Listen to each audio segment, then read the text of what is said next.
네, 강프로입니다. 카카오 보겠습니다. 카카오. 자, 오늘도 2%대 하락해서 끝났습니다. 보유하신 분들은 스트레스를 좀 받으실 것 같아요.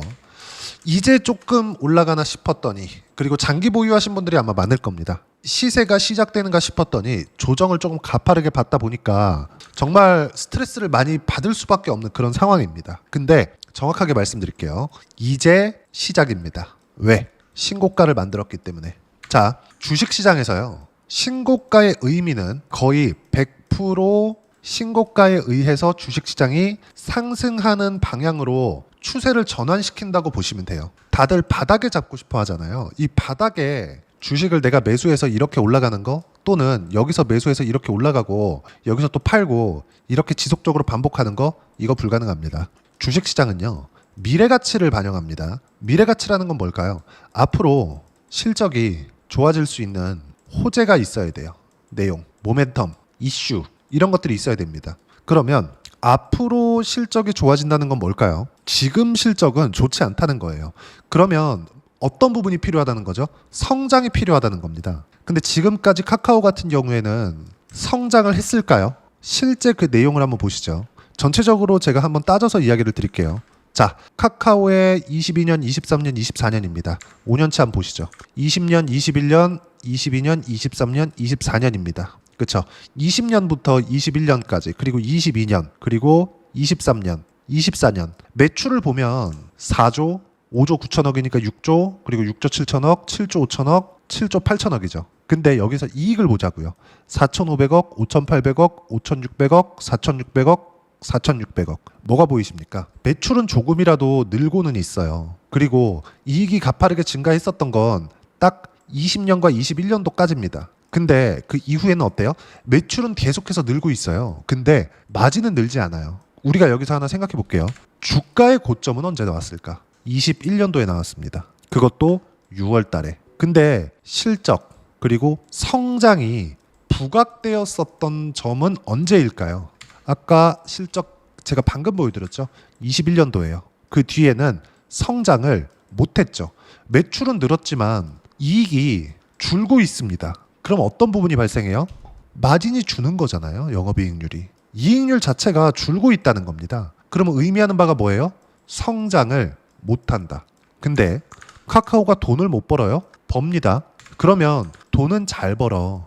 주가는 계속 빠져. 그쵸? 계속 빠져요. 이때 대비해서 지금의 시가총액, 우리가 고점 대비해서 시가총액의 차이, 그리고 실적 성장의 차이를 한번 보고 저평가되어 있는 주식은 왜 사면 안 되는지 그 부분에 대해서 이해를 시켜드리겠습니다. 이 내용에 대해서, 그리고 이 구조에 대해서 이해를 하잖아요. 제가 장담하는데 이번에 정부의 타겟은요, 주식시장입니다. 주식시장으로 인해서 부동산을 잡고자 하는 의지를 대놓고 이야기를 했어요. 대놓고 찝었습니다.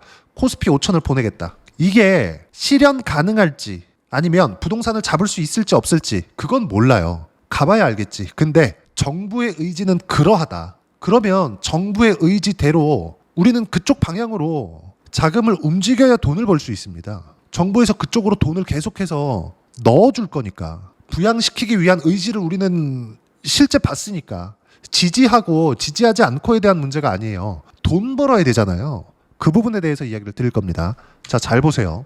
지금 카카오의 시가총액은 25조입니다. 근데 최근에 거의 한 100% 정도 상승을 했죠. 그러면 여기서 마이너스 50%를 하면 되겠죠. 그럼 25조에서 마이너스 50 하면 얼마예요? 12조 5천억. 대략 10조 원이라고 가정을 할게요. 계산하기 쉽게. 그럼 주봉에서 봤을 때 4만 원 잡고 17만 원 잡으면 몇 배예요? 그냥 대충 한 4배라고 잡겠습니다. 그렇죠? 그러면 10조에서 곱하기 4, 40조. 그렇죠? 그러면 여기서는 40조였을 때 실적을 내왔었던 거, 그리고 지금의 시가총액이 25조였을 때, 그리고 저가 대비해서, 이거 사실 저가랑 고가랑 한 2달 정도밖에 차이 안 나잖아요. 그냥 비슷하다고 한번 생각을 해보자고요. 그렇죠? 대략 10조 원대였을 때 지금 실적을 내고 있는 거 보세요. 이익 기준에서 보면 비슷하잖아요. 아니, 오히려 떨어졌지. 근데 이익이 떨어진 건 몇 프로 떨어진 겁니까, 이거? 대략 5천억대에서 4천억대까지 잡았을 때 20% 정도 떨어진 거죠. 근데 주가는 몇 프로 떨어졌어요? 주가는 그냥 고저를 한번 딱 찍어서 보여드리죠. 진짜 오늘 제가 작정하고 이야기를 드리는 거니까 보세요. 고가 대비해서 저가, 마이너스 80%. 장기 보유하신 분들이 계실 겁니다. 여기까지 버텨 오신 것만으로도 정말 많이 스트레스를 받으실 거예요. 근데 이 구조에 대해서 이해를 못 하셨기 때문에 그렇습니다. 자, 그럼 우리가 여기서 생각해 볼게요. 주가는 80% 빠졌다. 근데 카카오가 망합니까? 망하지 않아요. 그렇죠? 그래 뭐 10년 뒤, 20년 뒤, 30년 뒤 모르겠습니다. 근데 웬만하면 망하지 않을 겁니다. 근데 여기서 실적이 떨어진 것 대비해서 그렇죠? 주가는 80%가 떨어졌기 때문에 이런 부분을 뭐라 그래요? 실적 대비 저평가 받고 있다. 그리고 항상 주식을 싸게 사라고들 이야기를 합니다. 이건 안 됩니다. 절대로. 제가 실제 예를 들어 드릴게요.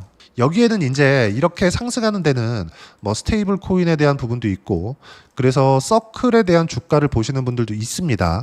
근데 이게 중요한 게 아니에요. 물론 서클에 대한 영향 제가 아주 간단하게 이해시켜 드릴게요. 그리고 이 상법 개정에 대한 부분들 이런 부분들도 지금 카카오 주가가 반등하는데 가장 큰 역할을 하는 거예요. 그리고 여기 스테이블 코인 관련돼서는 후순입니다. 부가적인 내용이지 카카오가 올라가는 데 있어서 가장 필요한 건 상법 개정입니다. 상법 개정. 가장 나쁜 짓을 많이 했거든요. 그 부분에 대해서 제가 상세하게 풀어드릴게요. 근데 그 전에 먼저 이해를 해야 되는 건 왜 저평가 종목은 안 되는가. 그러기 위해서는 진짜 시세를 내고 있었던 종목군들에 대한 상황들 그것도 잡주들이 아니라 대형주급에서 어떤 시세가 나오는지 왜? 거기에는 정말 수십 수백조 원의 자금들이 들어왔다 나갔다가 하기 때문에 그렇습니다. 한국에선 어떤 종목이 있을까요? 반도체가 있겠죠. 하이닉스 볼게요. 자, 하이닉스 보겠습니다. 지금 얼마예요? 30만 원. 그리고 지금 시가총액 얼마예요? 쭉 올려서 보면 200조가 넘습니다. 그렇죠? 여기서 15만 원이었을 때 그러면 하이닉스의 시가총액 얼마예요? 쪼겠죠. 그렇죠? 근데 하이닉스의 상승이 시작됐었던 구간 언제예요? 23년도 1월 달부터입니다. 이때부터 뭐가 나왔어요? 챗GPT가 나왔죠. 그렇죠? 챗GPT가 나왔는데 그럴 때 뭐가 필요했어요? GPU가 필요했습니다. 어디에서? 빅테크들의 수요가 발생했으니까. 원래 HBM은요. 없었던 기술이 새로 생겨난 게 아닙니다. 원래 있었던 기술이에요. 그런데 HBM이 이렇게 좋았으면 과거에서부터 썼으면 됐지 왜 지금 부각을 받기 시작할까요? 너무 비싸서 수요가 없었거든요. 굳이 이 정도 성능까지 필요가 없었거든요. 근데 지금은 왜 그래요? AI가 발전하면서 고사양, 지금 평균적으로 쓰는 고사양보다 훨씬 더 높은 사양이 필요해졌기 때문에 HBM이 필수적으로 필요해졌습니다. 수요가 있기 때문에 대량 생산이 가능해진 거예요. 그리고 그 수요는 한번 들어왔기 때문에 앞으로도 계속되겠죠. 그러면 여기서 제가 뭐라 그랬죠? 앞으로 실적이 좋아질 수 있는 상황이 언제 벌어진 거예요? 23년 초반에. 그때 얼마예요? 7만 원. 그러면 이때 시가총액 얼마예요? 여기서 4분의 1 하면 되겠죠. 그쵸? 4분의 1 하면 얼마예요? 50조. 그러면 23년도에는 주가 어디까지 올랐어요? 정확하게 14만 원입니다. 23년 12월이에요. 그쵸? 그러면 7만 원부터 상승을 했으니까 50조에서 100조 정도까지 올라온 겁니다. 근데 실적이 이때 좋았느냐? 정말 중요한 이야기를 드리는 거예요. 보세요. 23년도의 실적 7조 7천억 원의 적자입니다. 분기에 한 번씩 실적을 발표하죠. 분기 평균 2조 원의 적자를 봐온 겁니다. 2조가 조금 부족하겠죠. 7조 7천억이니까 8조가 됐을 때 한 분기당 2조씩 한 거니까. 근데 24년도에는 어때요? 창사 이래 최대 실적을 냈고 25년도에도 마찬가지예요. 창사 이래 최대 실적이라 그래서 뭐 잡주 뭐 장비주 이런 게 아니라 하이닉스가 다들 하이닉스가 망하려면 아니 하이닉스 망하려면 그래 지금부터 잘 안 된다 치자. 20-30년 걸리겠죠 망하는 데까지도. 3년 4년 5년 만에 망할 기업 아니지 않습니까? 그렇죠? 근데 정말 아이러니하게도 어떻게 돼요? 24년도에는 실적이 굉장히 좋았었어요. 근데 주가가 빠진 건 언제예요? 24년 6월 달까지입니다. 아까 전에 제가 말씀드렸었던 대로 카카오의 고가가 언제 나왔어요? 실적이 피크를 쳤었던 그 해. 근데 실적이 피크를 쳤다는 걸 확인하는 건 언제예요? 21년도의 결산 실적은 언제 나와요? 22년도 초에 나오잖아요. 그럼 이때는 어닝 서프라이즈 근데 자꾸 주가 빠져. 이때 뭐라 그래요? 야 실적 너무 좋다. 근데 주가 빠졌네. 싸다. 사자. 이렇게 하잖아요. 지금은 어때요? 성장성 다 박살났죠. 근데 주가는 너무 많이 빠졌죠. 단 한 번도 52주 신고가를 만든 적이 없습니다. 빠지고 나서. 근데 지금 첫 번째로 만들었어요. 왜 그럴까요? 스테이블 코인 영향, 그러면서 서클을 보는 거 다 알아요. 서클에 대해서도 이야기 드릴 겁니다. 상법 개정 때문에 그렇습니다.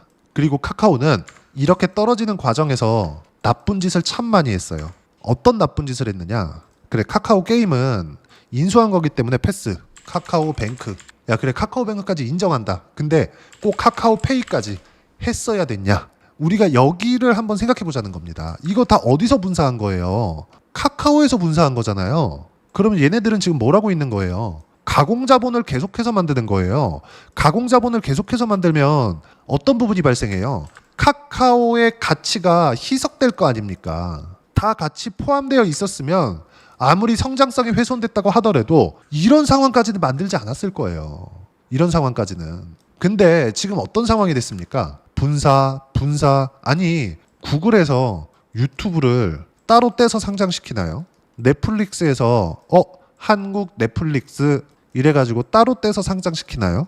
애플에서 아이폰 사업부, 에어팟 사업부 이렇게 따로 떼서 상장시키나요? 아니잖아요. 한국은 이게 가능했다고요. 엔비디아를 믿고 있던 사람들은 그냥 엔비디아를 갖고 있으면 됩니다. 왜? 이렇게 따로 떼서 상장을 시키면 주주 가치가 훼손되니까.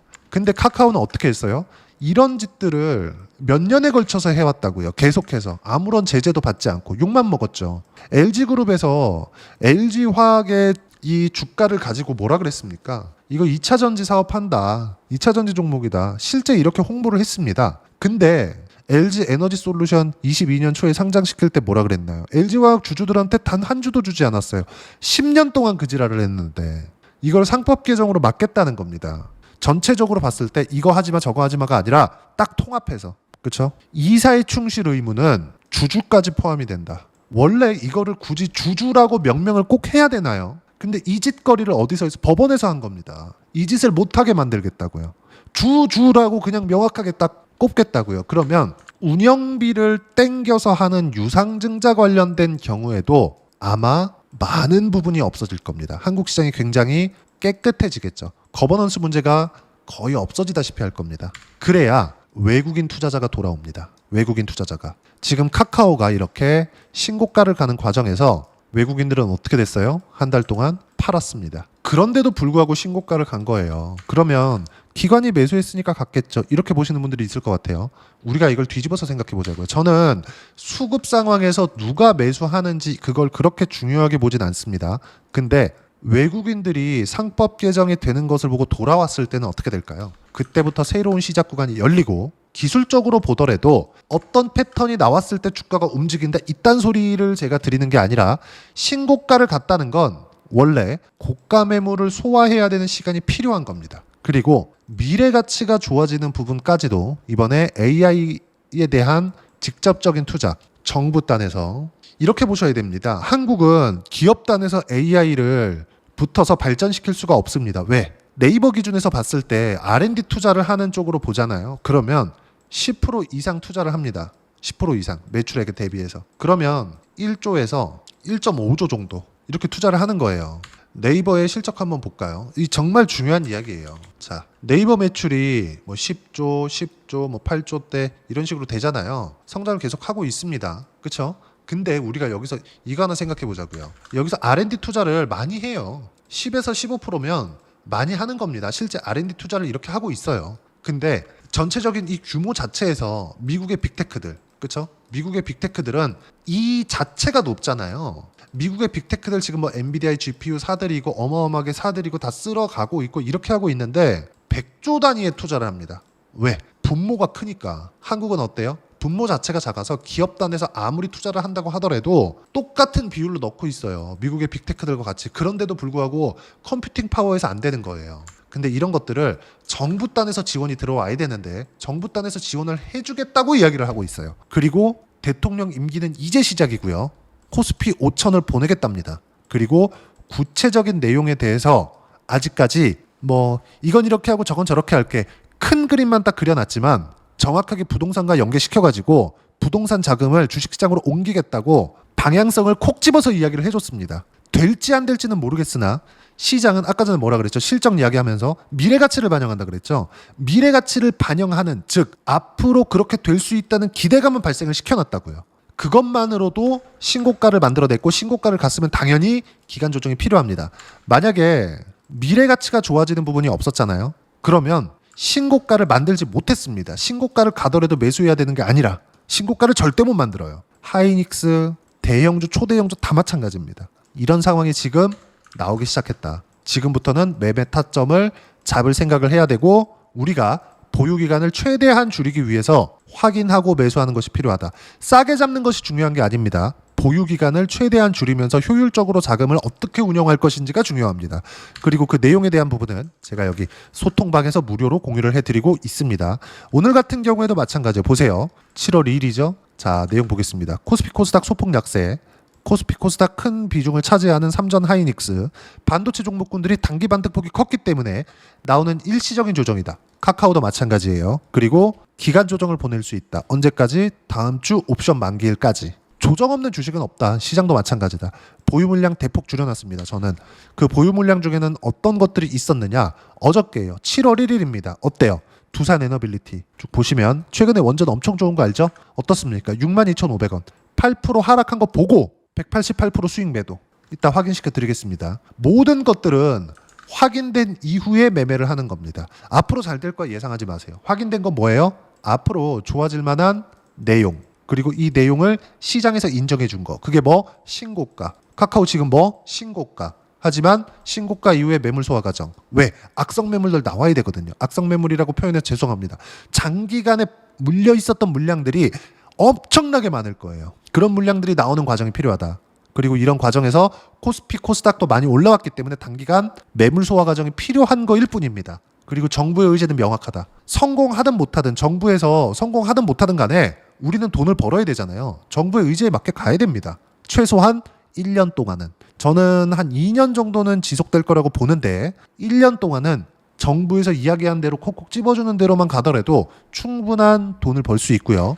딱 대선 끝나고 나서 가장 가파르게 상승한 쪽이 어디예요? 원전. 뭐 때문에? AI 때문이죠. 전기 부족 사태. 어디? 미국에서. 그리고 카카오 플러스 작년부터 가겠었던 거. 뭐 조선, 바이오 이쪽입니다. 반드시 이 내용에 대해서 기억하셔야 돼요. 그리고 카카오를 포함해서 신고가 주도주들을 어떻게 잡는지 실시간 타점을 제가 여기 소통방에서 무료로 공유를 해드리고 있으니까 구독과 좋아요 눌러주시고요. 댓글 하나씩 달아주시면 무료 입장 가능하고요.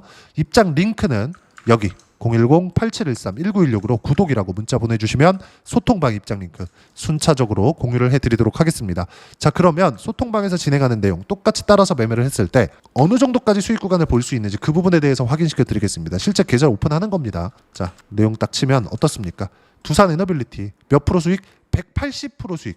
188.92%. 언제? 7월 1일 날. 언제 매수했나요? 신고가 확인하고. 싸게 샀나요? 아니요. 다 확인하고 샀습니다. 그런 결과 어때요? 한 달, 두 달, 세 달, 네 달, 다섯 달 동안 몇 프로? 180%. 언제부터 샀어요? 신고가부터. 구간에 분할 매수를 하면서 수익 금액의 규모를 키웠죠. 반드시 이 내용에 대해서 기억을 하셔야 됩니다. 이것뿐입니까? ABL 바이오. 어때요? 여기도 신고가, 여기도 신고가. 여기는 언제예요? 25년 3월달, 4월달이에요. 76%.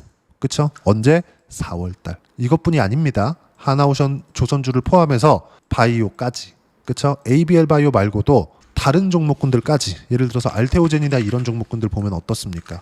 최근에도 매수 구간을 잡고 있지만 쭉 이렇게 보면 어때요? 계속 신고가 구간을 확인하고 매매를 하죠. 작년 성과 같은 경우에 보더라도 어때요? 30%대 수익 구간을 지속적으로 만들어내죠. 이 모든 내용들을 소통방에서 무료로 공유를 해드리고 있고 카카오에 대한 실시간 타점 아무리 늦어도 다음 주까지 나옵니다. 그 내용도 소통방에서 무료로 공유를 해드리도록 할 테니까 구독과 좋아요 눌러주시고요. 댓글 하나씩 달아주시면 무료 입장 가능하고요. 입장 링크는 010-8713-1916으로 구독이라고 문자 보내주시면 소통방 입장 링크 순차적으로 공유를 해드리도록 하겠습니다. 자, 그러면 이렇게 두 자릿수 수익 구간을 만들어내기 위해서 어떤 부분을 봐야 되는지 그 부분은요. 이론적인 내용이죠. 카카오의 단기 보유 전략. 단기는 2주입니다. 2주 동안 내가 어떻게 수익 구간을 만들 것인지 그 부분이고 그러기 위해서는 가격에 대한 부분이 중요합니다. 가격에 대한 이해가 되기 위해서는 주도주, 신고가 이 두 가지 내용이 이해가 될 겁니다. 가격에 대한 부분 가장 중요합니다. 그리고 이 내용도 무료로 공유를 해드리도록 할 테니까 구독과 좋아요 눌러주시고요. 댓글 하나씩 달아주시고 010-8713-1916으로 카카오라고 문자 보내주시면 단기 가격 전략 함께 공유해드리도록 하겠습니다. 자, 정말 어려운 시장입니다. 이제 올라가나 싶었더니 조정을 줘요. 이제 어떤 종목이든지 다 동일해요. 근데 신고가를 만든 종목군들은 원래 매물 소화 과정을 거쳐야 됩니다. 이건 반드시 필요합니다. 근데 신고가를 왜 만들어요? 앞으로 좋아질 만한 내용이 있으니까. 확인 과정까지 다 거쳤습니다. 지금 절대 카카오를 매도할 구간이 아니고요. 상법 개정에 대한 청사진이 아니라 결정되는 즉시 시행한다 그랬습니다. 자, 결정되는 즉시 시행한다는 건 어떤 의미를 가지고 있을까요? 저는 이게 성공할지 못할지 모르겠어요. 부동산을 잡는 거 성공할지 못할지 모르겠습니다. 솔직하게 얘기하면 대출 규제로 세금 규제로는 안 한다고 이야기를 했잖아요. 뭐 나중에 할 수도 있겠지만. 근데 대출 규제로는 절대 부동산을 잡을 수 없다고 생각합니다. 근데 정부의 의지가 부동산을 잡고 주식시장을 띄우려는 의지를 보였어요. 지금은 주식을 해야 될 때가 맞습니다. 지금은. 하지만 주식시장에서 매매를 할 때는 아무리 정부의 의지가 있다고 하더라도 시장에서 인정해 줄 수 있는 종목군들을 하자. 그게 뭐예요? 신고가 종목. 무슨 얘기냐? 카카오가 그 중에 하나고 카카오와 함께 신고가 주도주를 어떤 종목을 잡아야 되는지 제가 딱 한 종목만 준비를 해놨으니까 영상 끝까지 시청하시고요. 모든 분들이 성공 투자하셨으면 참 좋겠습니다. 네, 주식 투자를 할 때 항상 체크해야 될 부분이 있습니다. 자, 제가 영상 초반부에도 이야기를 드렸지만 항상 주식 투자에서의 시세, 즉 주식 시세는 가격이 먼저 반영한다는 점입니다. 자, 어떤 호재나 악재를 찾으실 텐데 그런 호재나 악재를 찾아서 우리가 매수와 매도를 반복했을 경우에는 주식 시세가 올라가는 과정에서 꼭 내 것만 털리고 올라가는 경우가 비일비재했을 겁니다. 제가 매매를 했었던 종목군들 중에서 어떤 식으로 시세가 진행되고 연결이 되기 시작했었는지 그 부분에 대해서 한번 체크를 해보고 넘어가도록 하겠습니다. 자, 제가 먼저 조회를 눌러서 이야기를 드릴 텐데 이렇게 조회를 눌러서 먼저 보여드리는 건 조작이 불가능하다는 걸 먼저 보여드리는 거고요. 자, 내용 한번 보겠습니다. 자, 재룡산업 시세 구간, 올라가는 구간 확인하고 나서 매매를 한 경우에 34%대 수익 구간. 자, 다음 종목 한번 보겠습니다. 한화오션 신고가 이후에 다시 상승하는 구간, 그리고 수익 구간은 57%까지 늘어나는 부분이 있습니다. 공통점이 있다는 겁니다. 먼저 돌려보면서 이야기를 드리도록 할게요. ABL 바이오. 자, 이것조차도 마찬가지죠. 시세 이후에 다시 큰 폭의 급등 구간, 그리고 76%까지 시세 구간이 발생했다는 점. 어떤 종목이든 가격대가 올라가는 부분이 먼저 나왔다는 게 핵심 포인트예요. 자, 다음 종목 보겠습니다. 자, 자람 테크놀로지입니다. 어떻습니까? 이것조차도 마찬가지죠. 74.8%의 수익 구간을 냈는데 단 3일 걸렸습니다. 시세가 나왔었던 구간은 동일하게 신고가 이후에 발생했다는 점. 그리고 마지막으로 두산 에너빌리티. 두산 에너빌리티도 계속해서 상승 구간을 만들어가고 있지만 당연히 신고가 이후에 시세가 나오고 있다는 점. 호재나 악재 때문에 이 내용으로 인해서 주가가 올라가는 것은 맞지만 어디든 간에 가격이 먼저 반영하는, 즉 신고가 구간 이후에 50%, 60%, 70%대 수익 구간이 나올 수 있다는 점. 자, 우리가 세력들도 아닌데 계속해서 시장을 추적 관찰할 수 없겠죠. 가장 효율적으로 볼 수 있는 방법에 대해서, 그리고 거기에 맞는 종목을 딱 한 종목만 준비를 해왔습니다. 자, 첫 번째 주도주 공유에 대한 부분인데 수익률 기대치는 15에서 30% 안쪽으로 잡는다. 물론 추가적으로 상승할 수도 있겠지만 허황되게 200% 올라간다, 300% 올라간다, 이렇게 보기 위해서는 우리가 충분한 시간 투자가 필요합니다. 하지만 우리가 정작 조정이 오기 전에 안정적으로 보유할 수 있는 그 시간은 길어봤자 2주 안에 끝내야 되는데 그 안에 나올 수 있는 조정 구간까지 포함해서 나올 수 있는 수익률 기대치는 15에서 30%가 적당하고 시장에 도움이 있었을 때 추가적으로 상승을 하는 겁니다. 자, 그러면 이 세 가지 조건을 만족해야 됩니다. 자, 첫 번째, 직전 3개월 가장 강했었던 업종. 아까 전에 말씀드렸죠? 신고가 구간에 있었던 종목군들이라는 점. 자, 그리고 3개년 연속 순이익, 즉 단기 순이익 전망치가 증가하는 거지 실제 실적이 좋아지면 주가는 이미 높은 위치에 있는 겁니다. 단순히 가격이 올라갔다고 해서 높은 위치에 있다는 게 아닙니다. 무슨 얘기냐? 실적이 올라간 만큼 주가가 그만큼 올라와 있다면 그건 비싼 주식이 되겠죠. 앞으로 나올 수 있는 예상치에 대한 실적보다 주가가 더 낮은 위치에 있어야 돼요. 하지만 가격이 올라가는 건 다른 거다. 그래서 전망치가 증가한 종목을 찾자. 자, 그리고 가장 중요한 점. 올라가려면 돈이 필요하겠죠. 즉 매집봉이 들어와서 가격대를 올리고 외국인이나 기관들, 즉 세력들의 미친 매집 구간을 확인을 해야 된다. 자, 그럼 어떤 종목이냐? 제가 이렇게 준비를 해왔고요. 자, 주도주 공유. 아까 전에 말씀드렸죠? 15에서 30% 2주 안에 낼 수 있는 수익률에 대한 기대치입니다. 자, 그리고 이렇게 준비해온 종목에 대한 부분은 자, 폭등 전에 꾸준하게 매집 구간이 발생했다는 점, 그리고 상승하는 구간에서도 계속해서 거래 대금이 늘어나고 있었다는 점, 그리고 직전 3개월 내 신고가 돌파 종목. 그쵸? 분명히 시장이 어떤 상황이든 간에 주가가 올라가는 상황이 나와야 되고, 올라가는 과정 안에서 반드시 거래 대금은 늘어날 수밖에 없습니다. 자, 그리고 지금 현재 시세가 나오기 전 마지막 매수 기회 구간에 있습니다. 여기서 가장 중요한 건 올라가는 구간에서 거래가 늘어난 거 보이죠? 그리고 옆에 제가 세력들의 매수세를 체크한 내용을 보시면 올라가는 구간별로 거래 대금이 늘지만 올라갈 때 외국인과 기관의 매수세가 지속적으로 들어왔다는 점. 이 구간에서 제가 종목만 드릴 수도 있겠지만 어떤 식으로 타점을 잡고 매매를 해야 되는지 소통방에서 함께 진행을 하고 있고요. 소통방은 모두 무료로 진행하고 있습니다. 물론 종목만도 따로 드리겠지만 등락하는 과정에서 어떻게 타점을 잡아야 되는지 그런 부분 소통방에서 진행하고 있으니까 여기 010-8713-1916으로 주도주 라고 문자를 보내주시면 제가 강프로의 소통방도 함께 초대를 해드리면서 지금 2주 안에 15에서 30% 수익률이 기대되는 주도주를 공유해드리도록 하겠습니다. 자, 항상 어려운 주식시장이지만 제가 준비한 이 종목 받아가셔서 모든 분들이 큰 수익 내셨으면 좋겠습니다.